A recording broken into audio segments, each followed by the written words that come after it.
বলতে চাই আমার পিতামাতা ছোটবেলা যখন আমি যখন হয়েছি তখন আমার 7 দিনের দিন আমার নামটা রাখা হলো হাসিনা।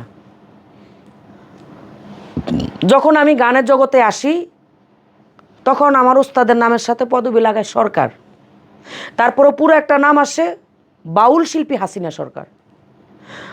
শেখ হাসিনা পতনের পর থেকে যে আমার নামটা আমি কারো কাছে বলতে গেলেও মনে করেন যে পারে না যেন আমারও ধরে মারে, যে এই নাম লওয়ারও তো পাপ। আমি বলি তো আমি তো বাউল মানুষ, আমার নাম এটা, তো আমি কি আরো জনের নাম কমু? এই কথাটা আমি বলতে পারতাম না, মুখ বন্ধ করে রাখতে হয়েছে আমার। ইভেন এখন তখন 2-4টা গান বা গাইছি বা গানা যাইতে দেয় না, স্টেজ থেকে নামাই দিছে, গান গাইতে পারি না নামের কারণে, মনে করছি হয়তো আস্তে আস্তে ঠিক হয়ে যাবে। এখন দেখি দিনার দিন এটা বাড়তেছে। আমার গান আসলো, গান গাইতে পারি না, স্টেজে গেলো আমার নামটা চেঞ্জ করে দেয়। আপনারা আমার এই যে ফেসবুকে আপনারা দেখবেন আমার নামটা লাইভে আছে না, আমি গান গাইতেছি মৌরানী সরকার দিয়ে, তো আমার নাম তো মৌরানী সরকার না, উপস্থিত একটা নাম দিয়ে আমার গান গায়ে আসতে হয়েছে সেখানে। এবং নামটা আবার মুখ দিয়ে আমার বাইরে গেছে বন্দনার ভিতরে।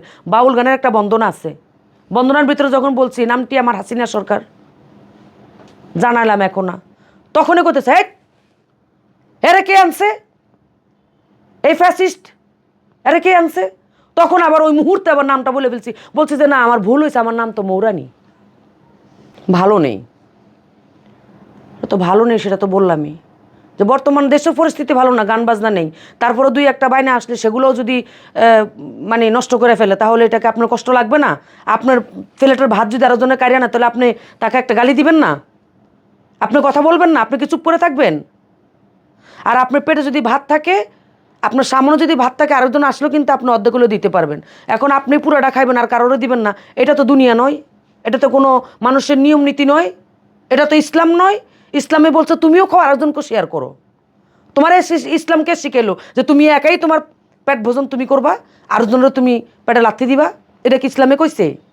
এটা তো ইসলামে বলে নাই।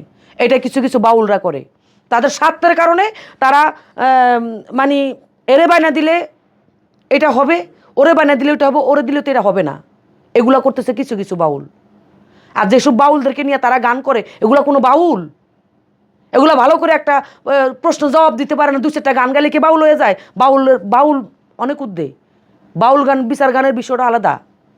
2-4টা গান গাইলে সে শিল্পী হয় না, 2-4টা গান গাইলে শিল্পী হওয়া যায় কিন্তু বাউল হওয়া যায় না।